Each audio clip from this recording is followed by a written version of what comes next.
he wanted to find a gym that had vaccination requirements for staff and customers.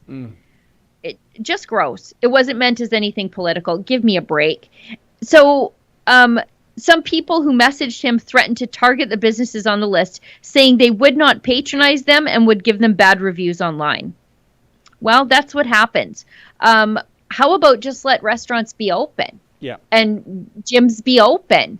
And if you're too scared to leave your house without knowing the medical status of everybody around you, you stay home.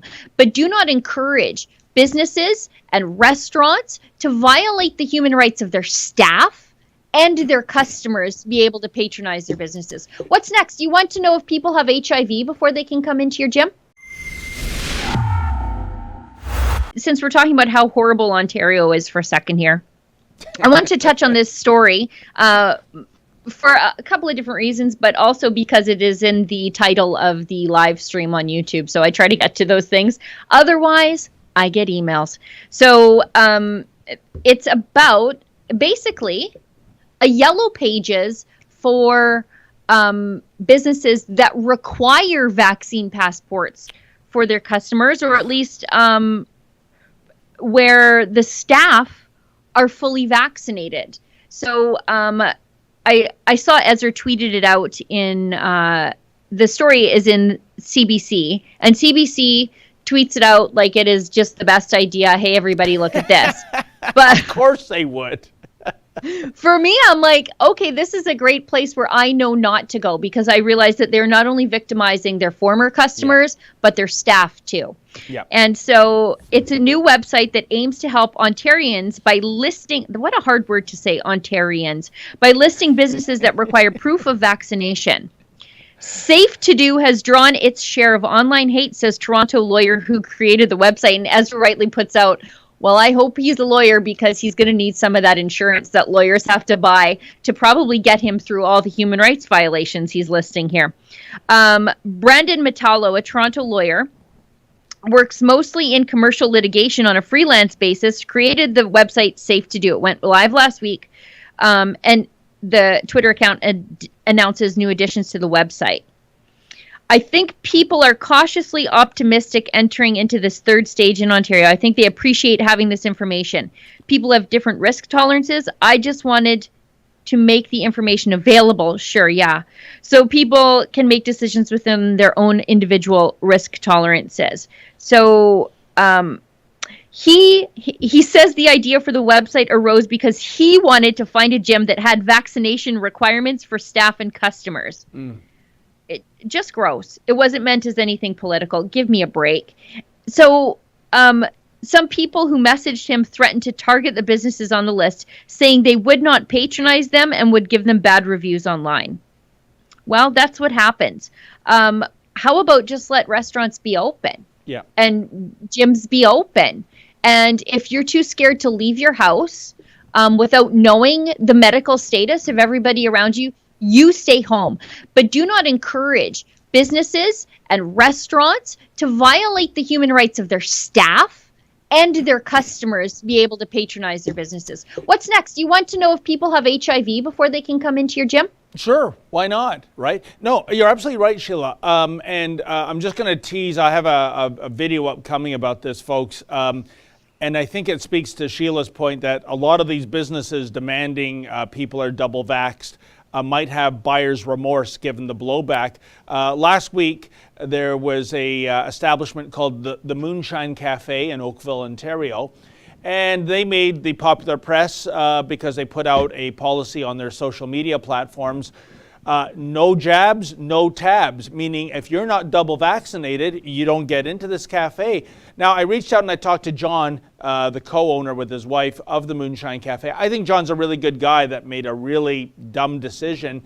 And basically, he told me he polled his regular customers, is this a good idea? And they all put thumbs up. Well, in the social media universe, Sheila, you're going literally around the world. And the blowback they got on this, I was to go this Saturday, a couple of days ago, to the Moonshine Cafe because there was going to be a demonstration outside of it On Friday night, John did the right thing, and good on him for doing it. He rescinded the double jab policy. So everybody is now welcome. And I think this is win-win, Sheila, and I'll tell you why. First of all, you're right. It's like asking people their history of sexually transmitted diseases. It's not your business. And whatever happened to my body, my choice, which the progressives always talk about in terms of the abortion debate. And secondly, for John and his wife, the owners of the Moonshine Cafe, you need as much business as you can get, especially after what government and bureaucracy tried to do to you. I don't think anyone right now is in a position of you're not worthy to have a burger here. So you have now made yourself available to everyone. And if there's somebody out there that says, oh, I can't go to a place that allows unvaccinated people, well, you know what? Kindly heed the advice of Premier Ford. Go into your basement and bake a cherry cheesecake by yourself. Don't spread your fear virus out into the community. We want to get back to normal. So I think that was good on John and good on the protesters, Sheila. They called off the demonstration because that's the ultimate victory, isn't it? If you can win a battle without firing a single bullet, that's fantastic. Well, and if the business owner learns a lesson without having to have his business completely destroyed, that's good. I'm happy about that. I go out there proselytizing the good news of conservatism and smaller government, and so when people come around, I can't hold it against them. I have to be happy that they had that moment of clarity and that they have an open mind. But this reminds me of when I was talking to tattoo artists who were closed during the pandemic by the stroke of a pen of a health bureaucrat somewhere. And they said, we've learned how to deal with the HIV outbreak. And we've learned how to deal with the alphabet soup of hepatitis and all kinds of other bloodborne illnesses. We've figured that out. And secondarily, we don't have a right to ask our customers when they come in if they have it. We have to operate under the assumption that everybody has it because that's the safest way to be. And so for this entire industry who deal with broken skin and blood, for them to have figured out a way to safely deal with customers in the time of the pandemic, and they've done that consistently, and they could not ask their customers, hey, have you been vaccinated? Hey, do you have HIV? They can't ask about HIV and hepatitis. Why are we letting the local Taco Bell or whatever the heck ask us about whether or not we've had a vaccine for the coronavirus? It makes absolutely no sense. But again, the greater problem with this whole pandemic is that privacy doesn't exist anymore. We have total weirdos on the internet asking other people if they've been vaccinated before you can even go get a burger somewhere or have a beer because you're dying to patronize a small business to help them stay open. The small business says to you, have you had a vaccine? Have you had a mind your own damn business? How's that? What happened to decency anymore? It is completely gone. No, good point, Sheila. And the other thing, too, is the hypocrisy and the cowardice of government. You see premiers, you see Prime Minister Justin Trudeau, oh no, we're not going to require a vaccine passport, but they're hoping the private sector organically will require these vaccine passports. And I think I have some proof of that. Good Life Fitness, I think that's Canada's largest fitness chain, they tweeted out 3 days ago, hey there, at this time we are not planning to require associates or members to be vaccinated to enter our locations. Good on Good Life. But look who weighed in to comment on this. None other than Gerald Butts, Trudeau's best friend and perhaps even puppet master, I would suggest, Sheila. And this is what he had to say. Good Life is going to regret this. Can you believe this? Who the hell does Gerald Butthead think he is by saying, you're going to regret this? And is that a threat? Because we know Gerald Butts has a direct corridor to the power of the federal government here.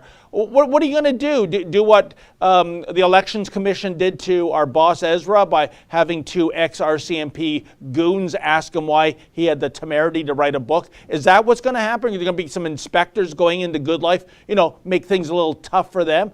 What do you make of that, Sheila?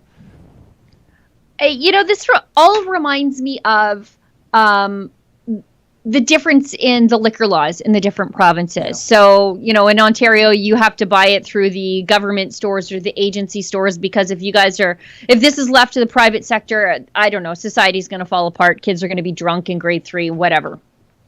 But in Alberta, the private sector does it just fine. Actually, probably even better, because they stand to lose a lot if they don't adhere to the liquor laws here. We've got 19 days of full reopening here in Alberta, and we don't have the catastrophic outbreak caused by our gyms that Gerald Butts says would happen. Yeah. So it's like he thinks that people outside of Ontario can't get news from the rest of the country. You can point at Alberta and say, yeah, their gyms are open. We have enough, almost 3 weeks of lead time to see if there would be a catastrophic outbreak, numbers driving up like crazy. It's just not happening. He thinks you literally cannot get news outside of Toronto to say, but they're doing it in Alberta and that's not happening. So why do you say these sorts of things? He just says them and then moves on. And I think that to how all our media is, that he gets to get away with this stuff, attacking these private businesses for making choices on behalf of their customers from a position of power. Like, let's not kid ourselves. Gerald Butts may no longer be in government, but he's still pulling the levers of government, and that's a direct threat at Good Life. Well, this is what I think is terrifying about his tweet. And that is, Sheila, if you or I ran a business and we put on social media anything, it doesn't have to be about the vaccinations, but just anything. And Gerald Butts singles out our business and says, Sheila Gunn Reid, you're going to regret this. And this isn't just some Joe citizen in his living room tweeting this. This is the best friend of the Prime Minister. And you know how government, if they want you, we really know since the pandemic, don't we, Sheila, that if government wants to make things difficult for you in terms of shutting you down, by hook or by crook, they'll find a way. And for him to send that out, I think that is intimidation. I think it's a veiled threat. And also, Gerald Butts, if you think double vaccination is the way to go, then why not tell your best friend Justin Trudeau to make that some federal law that if you want to go anywhere, you need a vaccination, but you have to be double jabbed for anything. But they won't do that, especially in front of an election, right? Hi, that was a clip from our Rebel Daily live stream. It's hosted Monday, Wednesday, and Friday by the big boss man, Ezra Levant, and Tuesdays and Thursdays by me, Sheila Gunn Reid, and my good friend, David Menzies. On the live stream, we talk about the news of the day, we show some videos, and we interact with our viewers at home. We stream at 12 noon Eastern, 10 Mountain. You can find us on YouTube, Rumble, Super U, and Odyssey.